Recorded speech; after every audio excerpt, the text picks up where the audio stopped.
Hello friends, welcome to my channel Cooking and Beyond by Induji. இன்னைக்கு நான் தம் ஆலூன்னு ஒரு dish பண்ணுறேன். அது எப்படின்னா இந்த பேபி பொட்டேட்டோஸை நல்லா வேக வச்சு ஒரு தோலை உரித்து வச்சுருங்க. ஒரே ஒரு விசில் குக்கரில் வச்சு இறக்கிடணும்.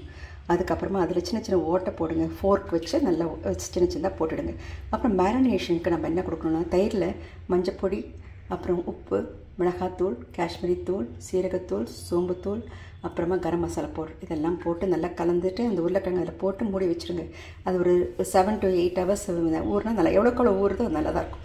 அதுக்கப்புறம் நீங்கள் என்ன செய்யணும், பேனில் கொஞ்சம் எண்ணெய் போட்டு சீரகம் பொரித்த பிறகு அதில் வெங்காயம் பொடியை நறுக்கி வதக்கிடுங்க. அதுக்கப்புறம் இஞ்சி பூண்டு பேஸ்ட் நல்லா வதக்கிடுங்க.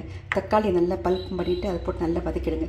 வதக்கின பிறகு அது நல்லா வதங்கின பிறகு இந்த உருளைக்கிழங்கு நம்ம மேரினேட் பண்ணியிருக்கோம் இல்லைங்களா, அதை அதில் போடணும். அதில் போட்டு நல்லா வதக்கி நல்லா சின்ன தீயில மூடி வச்சுருங்க. மூடி வச்சுட்டா இந்த மாதிரி உங்களுக்கு தம் ஆலு கிடைக்கும்.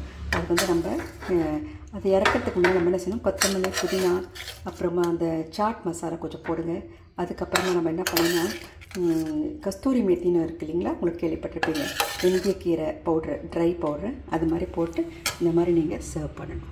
இது தம் ஆலு ரொம்ப டேஸ்டியாக இருக்கும். சப்பாத்தி, நான், ரோட்டிக்கெல்லாம் ரொம்ப சுவையாக இருக்கும். இது ஒரு நார்த் இந்தியன் டிஷ் மாதிரின்னு வச்சுக்கோங்க. தேங்க்யூ.